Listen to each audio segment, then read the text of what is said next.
The time has finally come, folks. Part 2 of Attack on Titan's final season has arrived. And let me just say, God, it's good to be back. It was a long wait, but oh boy, does this part start out strong. In the last part, we were left with the killer cliffhanger of will the Devils of Paradis survive Marley's incoming invasion, or will Eren and the others finally meet their match in the combined onslaught of Porco, Pieck, and Reiner? It's time we finally find out. But before I begin, I do want to mention that I have not read the Attack on Titan manga. So not only will there be no manga spoilers mentioned in these videos, but I want to keep them purely anime only. So for my sake and the sake of many others, please do not comment any manga spoilers below. Seriously, don't be a dick. But now, without further ado, let's jump right into Attack on Titan Final Season Part 2 Episode 1 titled Judgment. And as usual, don't forget to Colossal Titan nuke that like button and slide on into that subscribe button's DMs to hit that notification bell. This episode opens up exactly where Part 1 ended. Porco and Pieck have revealed themselves to Eren and the other Paradis soldiers in a surprise attack. Reiner and his fellow Marley soldiers have made their way in airships to Paradis. Armin, Mikasa, Jean, and Connie are stuck in a jail cell, and the fate of Levi and Zeke is unknown, after Zeke activated a Thunder Spear, blowing him and Levi up before being placed in the stomach of a stray Titan. So yeah, safe to say, shit is about to hit the fan. But this episode opens up focusing on the mystery of Zeke and Levi, as the very first shot of this part is at the scene of the Thunder Spear explosion, where we see a distressed Hanji Zoe grasping the broken and bloodied body of Levi, as she proclaims that Levi Ackerman is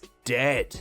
God damn, now that is an opening. Flock Forrester, you know, this asshole, and his fellow Yeagerists are with Hanji, and they initially take the crazed Titan-obsessed scientist for her word. But Flock becomes suspicious, and he asks Hanji to hand over Levi's body so he can check for a pulse himself. However, after a suspicious moment of pause from Hanji, the nearby corpse of a Titan unexpectedly begins to suck in steam and disappear, catching everyone's attention. As the Titan corpse fades away, the bad weather clears, and from the skeleton of the previously fresh-looking Titan emerges a naked and somehow fully healed Zeke Yeager. I don't know if you remember, but this guy's body was absolutely shredded the last time we saw him. Like, I'm talking resumes handed in on a Friday evening shredded, and I'm pretty sure he died. So seeing him alive, let alone looking better than ever, was a huge shocker. With everyone distracted by the emergence of Zeke and what I can only guess was his massive wang, Hanji leaped into the nearby river with the body of Levi in an attempt to escape. Flock then sent some Yeagerists after her on horseback, but he was more interested in the safety of Zeke. Flock, curious, asks Zeke what exactly happened to him, to which Zeke explained that he has no idea. The last thing he remembers is being in a strange place, being molded back together with soil by a mysterious young girl, who, might I mention, is the same young girl he saw moments before he supposedly died at the end of Part 1. Zeke goes on to say that he felt like he was in this strange realm only for an instant, but at the same time for multiple years, and that while in this realm, he couldn't move. All he could do was watch. Zeke then ends his little speech by saying, "I see, that was the path." And then Zeke walked off with Flock and the Yeagerists as he thought to himself, we just have to keep moving forward. And then the final ever opening of Attack on Titan kicked in.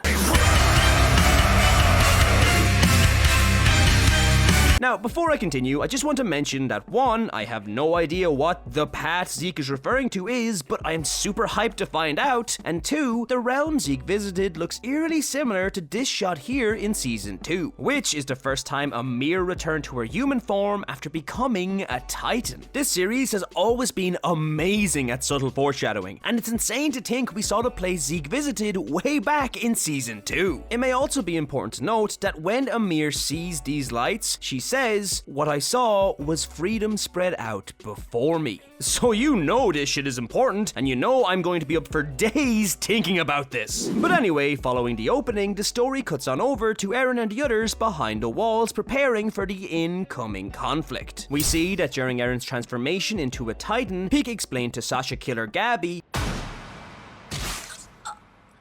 that she would never betray a comrade, and that while she admits she doesn't believe in Marley, she does believe in the people who fought alongside them for all these years. Porco in his Titan form then slices off Pieck's arm, freeing her from her chains to Gabby while also allowing her to enter Titan form, and then he proceeded to have a quick bout with Eren, which ended with Porco and Pieck fleeing with Gabby out into the city towards their incoming troops. With the Marley soldiers fast approaching, Eren thinks to himself how foolish and desperate it is for Marley to commence a counterattack so soon with the little info they have on Paradis. His trail of thought is interrupted by Yeager, however, who pleads with Eren to get out of his Titan form so he can use the Warhammer Titan's powers to escape underground, as she believes the odds are against them in a head-on fight. In hearing this, Eren proceeds to do the most Eren Yeager move ever, jumping off the building rooftop and like an absolute badass walk right towards the army of incoming troops. Not gonna lie, I may have jumped up and down with glee when I saw this. It's just so perfectly Eren. Doesn't matter what the odds are, the dude is always willing to fight. As Eren is making his way towards the enemy troops, he thinks about how the only one stupid enough to lead an attack against them now would be Reiner. And as if on cue, just like how Lucifer fell from the heavens, Reiner lands right in front of Eren in Titan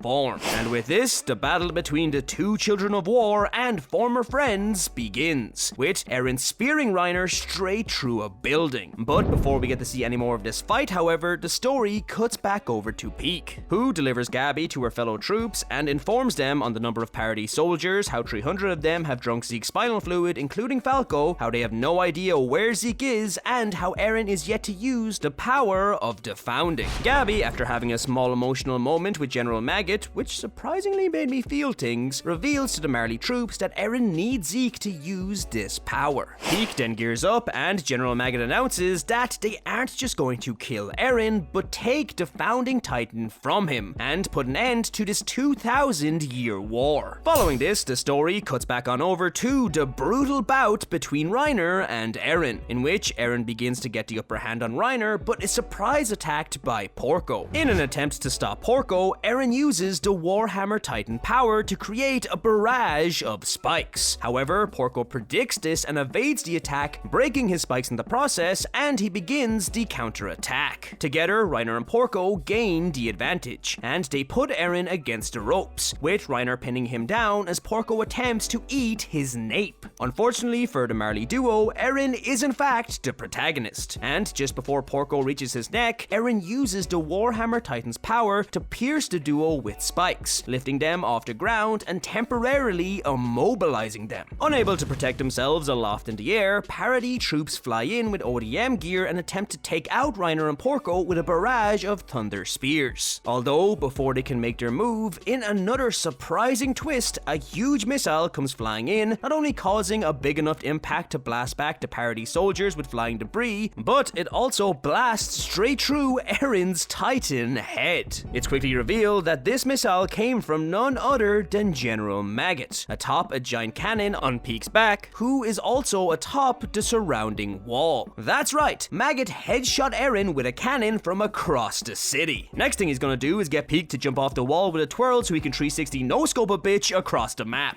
With the Paradis troops interrupted and Eren unable to move due to half his Titan brain being blasted on the floor looking like a Jackson Pollock painting, the Marley troops begin to make their move, shooting soldiers from their airships in the sky as well as from nearby building rooftops. Seeing the Paradis troops being obliterated by Marley and Eren on the verge of defeat, Yeager, who is looking on at this conflict from afar in utter shock and disbelief, thinks to herself, Eren, you're different from other people. You're special. And she's right. He is special. Specially fucked, as the next thing we see is another missile being launched through Eren's head as Porco maneuvers around to get Eren to use up all of his energy on Warhammer Titan powers. General Maggot explains that thanks to Willy Thyber, you know, the head of the Warhammer family back in Marley who secretly controlled Marley in the shadows and tried to unite a bunch of nations together to take down Paradis once and for all, but was eaten alive by Eren during his grandiose speech. Yeah, that guy. It's thanks to him they know that the Warhammer Titan's weakness is that using its power takes up a lot of energy. So Porco baiting Eren to use it is quickly going to wear him out. With Eren exhausted and unable to move, Reiner rips the broken spike out of his chest, which Eren used to hold him in the air, and as he tells Eren that he lost and that everyone has suffered enough, he pierces the spike through Eren's chest, causing our beloved protagonist to scream out in pain. And with this unbelievable moment, the story cuts once again to a panicked Onyan Capone outside of the jail cells holding Armin, Mikasa, and the others. Here, Onyan Capone explains to the group everything that is going on outside as he opens their cell door, and he pleads with the group to save Eren. As soon as he opens the prison door, however, Connie bursts out and pins him to a wall, exclaiming that he is sick of being betrayed, and there is no way he will help with Eren's euthanasia plan.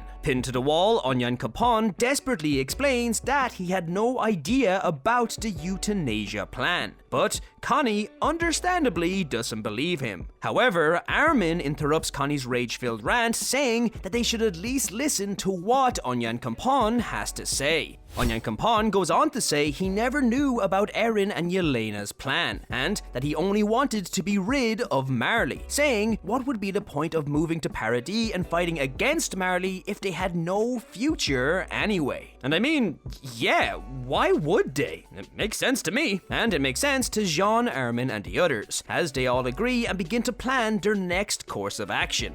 But they quickly realize they're stuck between a rock and a hard place, as on the one hand they want to save Eren and Paradis, but on the other they don't want to go ahead with the euthanasia plan. So Onyan Capone suggests they use the power of the Rumbling, which I believe is when the founding Titan commands and controls the Titans within the city walls. In hearing this plan, Armin asks Mikasa, who is clutching her famous red scarf, what she thinks about helping Eren, and she replies by saying that she does want to, but she is no longer sure if that is her own feelings or if she is feeling this way because she is an Ackerman. In hearing this, Armin exclaims that he doesn't believe anything Eren said about Mikasa and the Ackermans, and that he believes Eren doesn't want to go through with the euthanasia plan either. He's just playing along so he can activate the Rumbling himself, which is a pretty bold statement to say the least. But despite how insane that might have sounded, Armin declares that the power of the Rumbling must be the key to their victory. And with this, the episode comes to an end, as we see the gruesome fight between Marley and Paradis, and of Eren, the key to everything, still screaming out in pain with a spike through his chest. Overall, this was a pretty awesome episode. Zeke's healing has me curious, Levi being alive is a miracle, not gonna lie, my heart stopped when Hanji initially said he was dead, the fights were bloody and brutal, Eren got to be a badass, and the tension has never been higher. Some additional points I want to make are, in the final shot when Eren is screaming, you can actually hear his Titan voice revert back to his normal one, which could be hinting that he has been forced to leave his Titan form. Also, Armin's willingness to listen to Onyan Capone and his unwavering trust in Eren seems super suspicious, especially since not only did Eren beat the crap out of him, but also because the last time we saw him, he was crying about how noble Yelena's euthanasia plan was. I feel like he might be trying to pull a fast one on the crew. All in all, this was a great episode and I cannot